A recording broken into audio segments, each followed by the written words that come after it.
नमस्कार, आप देख रहे हैं बिहार संवाददाता और मैं आपके साथ आशुतोष उपाध्याय। देखिए, कल विपक्षी एकजुटता की बैठक हुई और कल मोदी को घेरने की बात कही गई, लेकिन अब आज ऐसे में प्रेस कॉन्फ्रेंस विजय सिन्हा जो हैं वो करते हुए नजर आए और वो इस सभी मुद्दों को लेकर विपक्षी एकजुटता की बैठक को अलग दरकिनार करते हुए बिहार में जो भ्रष्टाचार को लेकर अपनी बात जो है वो सामने रखी। और उन्होंने कहा किस प्रकार से बिहार विधानसभा में जो नियुक्ति की बात कही गई थी, यानी जो सुरक्षा कर्मियों की जो बात कही गई थी, उसमें भी घोटाला का जो आगे का जो काम है वो चल रहा है। और उसके बाद से बिहार में घोटालों की फ़िलहाल जो है वो बारात चल रही है और जो चाचा और भतीजा की जो जोड़ी है वो जो भ्रष्टाचार में लिप्त जो लोग हैं उनको बढ़ावा देने का काम करते हैं। लेकिन कोई भी ऐसे बिहार में जो लोग हैं वो इस चीज़ को लेकर आगे अगर बताते हैं तो वो विजय सिन्हा जो है वो बिहार के सामने और बिहार के लोगों के सामने इसको रखने का काम करेंगे। फिलहाल क्या कुछ कह रहे विजय सिन्हा, हम आपको सुनवाते हैं। बिहार में घोटालों की बारात सज रही है। ऐसा लग रहा है कि चारा घोटाला, अलकतरा घोटाला सहित लैंड फॉर जॉब घोटाला, मेधा घोटाला, IRCTC घोटाला के बाद एक बड़ी घोटाला का शुभारंभ फिर से हो रहा है। वह है नियुक्ति घोटाला, बहाली घोटाला।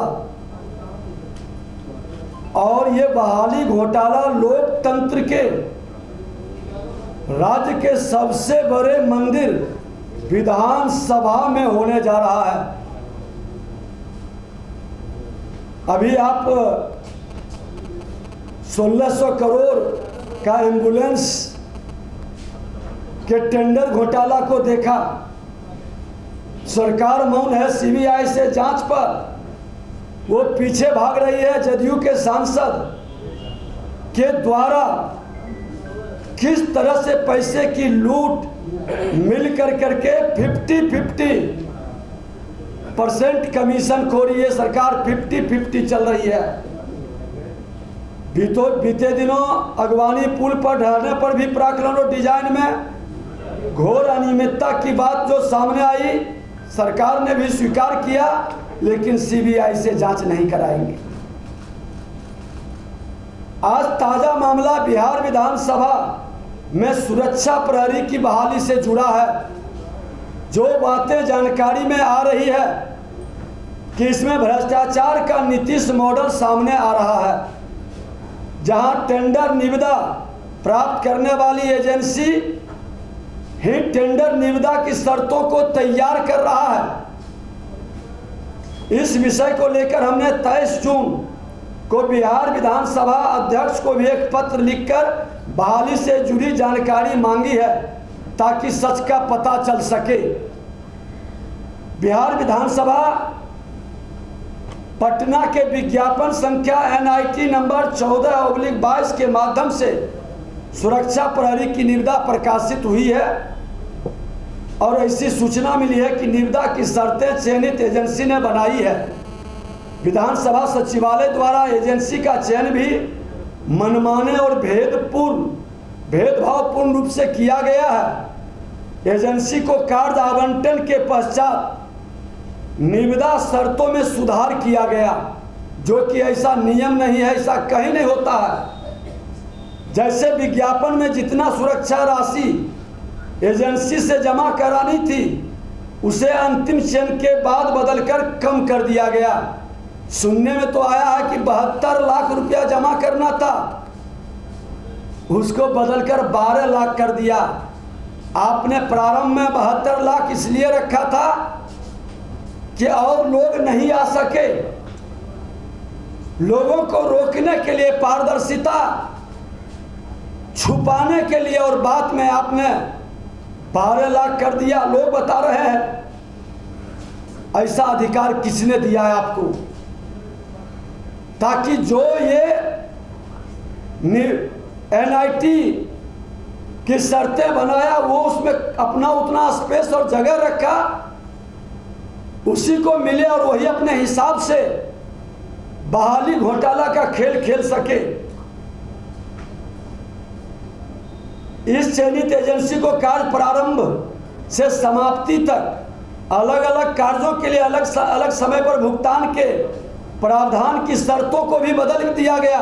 पहले जो निकला था और पूरी प्रक्रिया बदलकर एक मुश्त भुगतान करने का प्रावधान बना दिया गया। ये लगता है कि अब जंगल राज नहीं, गुंडा राज का हिसाब चल रहा है। नियमों की अवहेलना कर ऐसी अनियमितता पूरे भ्रष्टाचार की ओर इशारा कर रहा है। और जो सूचना मिली है कि चयन के लिए जो समिति गठित हुई है वह भी नियमानुकूल नहीं है। एक व्यक्ति को भी उस समिति में रखा गया है, वह व्यक्ति जिनका आचरण पूर्व में भी संदेहास्पद रहा है। इनमें से कईयों के भाई भतीजे रिश्तेदार पूर्व से ही पक्षपातपूर्ण तरीके से नियुक्ति होकर कार्य कर रहे हैं। पूर्व के विधानसभा में भी जो नियुक्ति हुई थी,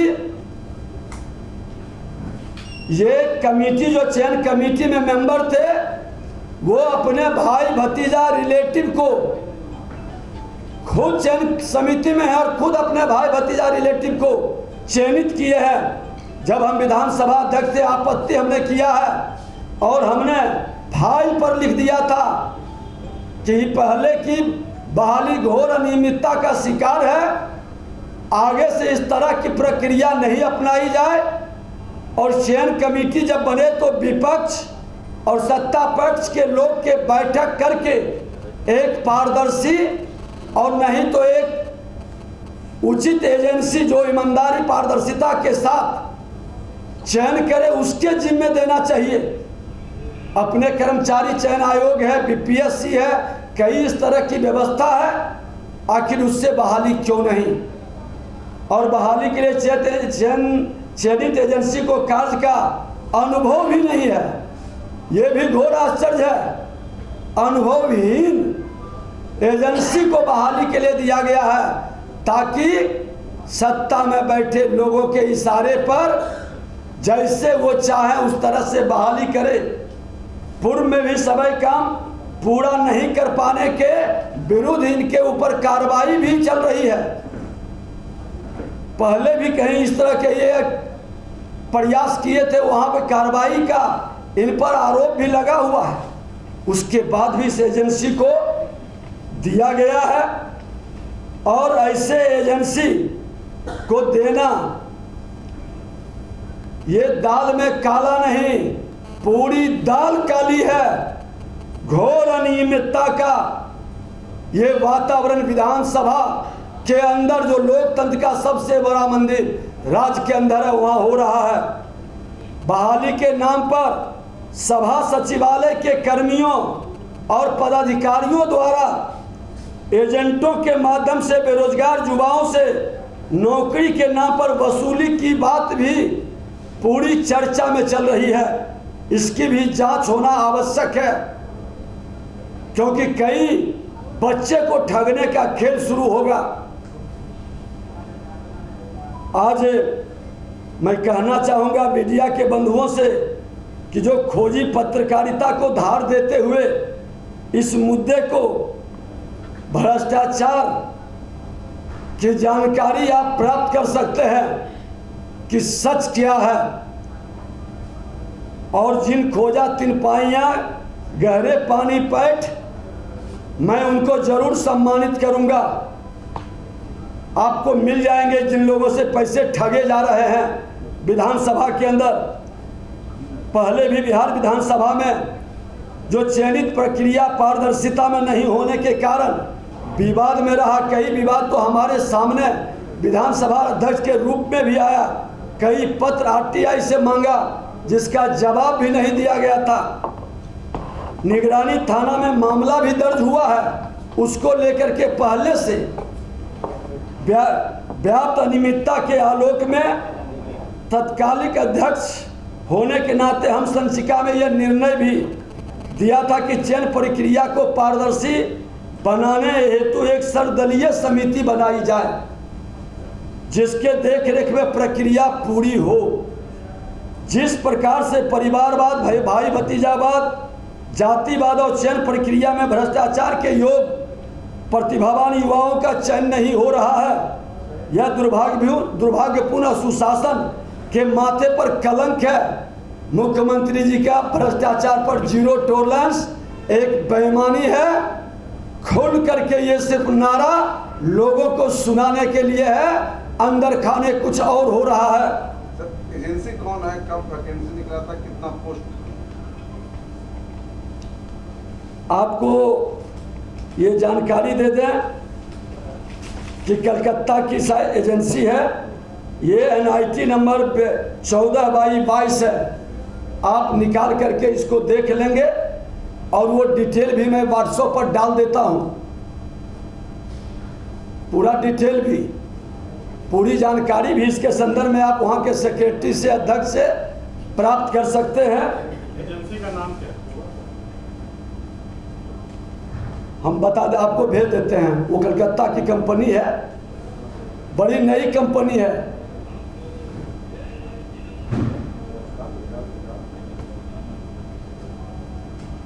और मित्रों, सबसे बड़ी बात है कि इस तरह का खेल,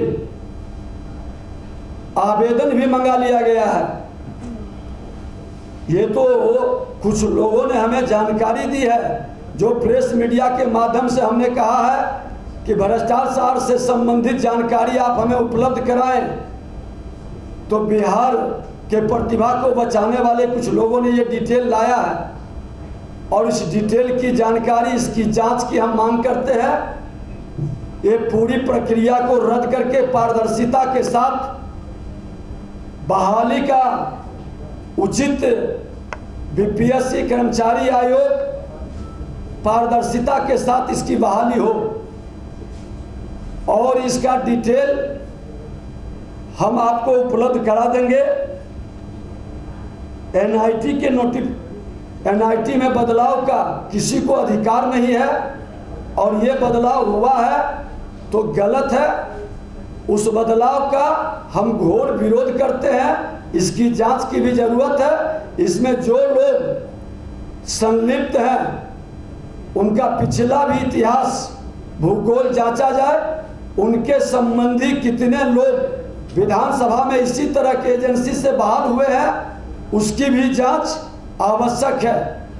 और मैं कह देना चाहता हूं कि सरकार अगर जो इन लोगों को बचाने का खेल खेलेगा या इस तरह का बचाव करेगा तो फिर हम PIL कराएंगे, कोर्ट के अंदर लोग जाएगा। प्रतिभा का हनन नहीं होने देंगे।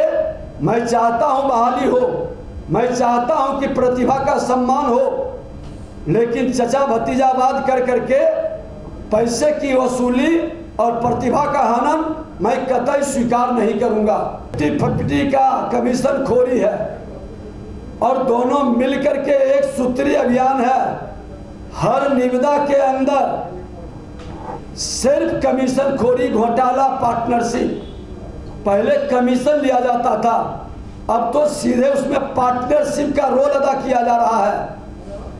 अब कमीशन खोरी नहीं, 50-50 का शेयरदारी, ये व्यवस्था बिहार के अंदर खुल करके चल रही है। और आपने देखा है एम्बुलेंस घोटाला के अंदर तो सच सामने आ गया है। सत्ता में बैठे लोग और भ्रष्ट पदाधिकारी का भी प्रत्यक्ष अप्रत्यक्ष इसमें भागीदारी है, इसलिए CBI की जांच आवश्यक है। 10 महीने पहले आप सरकार में थे तो इन सब बातों को तब संज्ञान में लाते थे। आपको जानकारी होना चाहिए कि बिहार विधानसभा अध्यक्ष के नाते एक बड़े घोटाला पर हमने विशेष कमेटी भी बनाया है और वो विशेष कमेटी का रिपोर्ट सदन पटल पर सरकार ने नहीं आने दी है और आज भी उस मामला को लटकाए हुए है। एक दूसरा कमेटी RWD के अंदर भी हमने विशेष कमेटी बनाई थी, सत्ता में अध्यक्ष के नाते ही उसका भी रिपोर्ट सभा पटल पर नहीं आ सका। आपको जानकारी हो कि सत्ता में बैठने के बाद मुख्यमंत्री जी को मैंने कहा था कि आप ही के जो नीति है भ्रष्टाचार पर जीरो टॉलरेंस, वही तो मैं लागू कर रहा हूं। आपको याद ही होगा, पूरा बिहार क्या पूरा देश देखा है। आपने इल्जाम लगाया कि नियुक्ति के नाम पर पैसा वसूलने का जो प्रयास सबूत किया जा रहा है, उसका कुछ सबूत आपके पास है, मीडिया के सामने रखेंगे आप, या सिर्फ इल्जाम है? ये चर्चा में है और पूरी तरह से जो एजेंसी आई है नियम विरुद्ध, उसको जिस तरह से निविदा दे करके अर्नेस्ट मुनी को 72 लाख से 12 लाख करने का और कई तरह के चयन समिति में जिन लोगों का लेना, ये सारा प्रूफ करता है कि घोर अनियमितता है। और जिन बच्चों से पहले भी पैसा लिया गया उसका केस भी थाने के अंदर दर्ज हुआ है और मामला जो आएगा इसको और हम विस्तार से पूरे डिटेल से आप लोगों को उपलब्ध कराएंगे, क्योंकि अभी तत्काल में सरकार इसको रोके, सीबीआई से जांच कराए, क्योंकि बच्चे का जब पैसे की ठगी हो जाएगा और ये रिजल्ट निकाल देंगे तो फिर उस गरीब उजड़ जाएगा। इसलिए हमने अभी पूरी प्रामाणिकता के साथ फिर आपको डिटेल में भी हम बताएंगे। एम्बुलेंस घोटाला जो पिछले दिनों की बात आई, तो जदयू सांसद जो जहानाबाद के हैं उनके बेटे की कंपनी पर आया था, तो क्या ये कलकत्ता की जो एजेंसी है तो वो भी मौजूदा सरकार के कोई मंत्री के रिश्तेदार का है या क्या? पहले तो बता दें, ये नियुक्ति घोटाला जो विधानसभा में, उस कंपनी का नाम है IIPM, Indian institute of psychometry, ये जादवपुर कोलकाता का कंपनी है। कोई अनुभव नहीं है इसके पास और जहां इन्होंने काम किया उस पर पहले से ही जांच चल रही है। इसी तरह के मामला हमने विधानसभा का उजागर किया था MKCL कंपनी का। MKCL कंपनी स्किल डेवलपमेंट के लिए, KYP सेंटर के लिए पूरी तरह से कई 100 करोड़ का घोटाला किया है और उस पर उड़ीसा में घोटाला का भ्रष्टाचार के कारण CBI की जांच चल रही थी, उसके बाद भी यहाँ काम दे दिया गया था। उसी पर हमने विशेष कमेटी विधानसभा में गठित किया था और आज तक सभा पटल पर रिपोर्ट नहीं आने दिया। और आपको जान करके आश्चर्य होगा कि जब सरकार बदली और हम इस्तीफा दिए, उसके बाद उस कमेटी का पुनर्गठन करके लीपापोती करने का खेल शुरू हुआ है। ये भ्रष्टाचारी सरकार हर भ्रष्टाचार को अपने भ्रष्ट पदाधिकारी के माध्यम से छुपाना चाहता है, लेकिन भारतीय जनता पार्टी इनके भ्रष्टाचार को हम लोगों तक पहुंचाएंगे। और ये भ्रष्टाचारियों की जमात विपक्षी एकता नहीं, भ्रष्टाचारी एकता के माध्यम से भटकाना चाहता है। वो कतई हर हफ्ते हमारे पास जो भी सूचना आएगा, बिहार के जो भी हितैषी, बिहार के शुभचिंतक हैं, बिहार के भावी पीढ़ी नौजवानों के प्रतिभा को बचाने वाले, चाहे प्रशासनिक पदाधिकारी हो, चाहे शासन में बैठे लोग हो, चाहे सामाजिक कार्यकर्ता हो, जो भी रिपोर्ट भ्रष्टाचार से संबंधित उपलब्ध कराएंगे हम आपके सामने रखेंगे। इस भ्रष्टाचारी सरकार बड़े भाई छोटे भाई के भ्रष्टाचार को उजागर करके बिहार की रक्षा के लिए अंतिम दम तक लड़ाई लड़ेंगे। तो ये आपने सुना किस प्रकार से जो विजय सिन्हा हैं वो लगातार कह रहे किस प्रकार से बिहार में लगातार जंगल राज है और जंगल राज के साथ साथ गुंडा राज भी आ गया है। और इसके साथ उन्होंने साफ तौर पे कहा कि एक कोलकाता की कंपनी है जिन्होंने जो इसको लेकर एक नियुक्ति निकाली है और वहाँ पे जाकर जो बिहार विधानसभा में सुरक्षा प्रहरी की जो बात कही गई है वो वहाँ पर रहेंगे। उनको ना तो अनुभव है किसी चीज़ को लेकर और इसमें बड़े घोटाले की बात विजय सिन्हा कहते हुए नजर आ रहे हैं। आपकी क्या राय है कमेंट में जरूर बताइएगा। कैमरा अभिषेक के साथ मैं आशुतोष, पटना।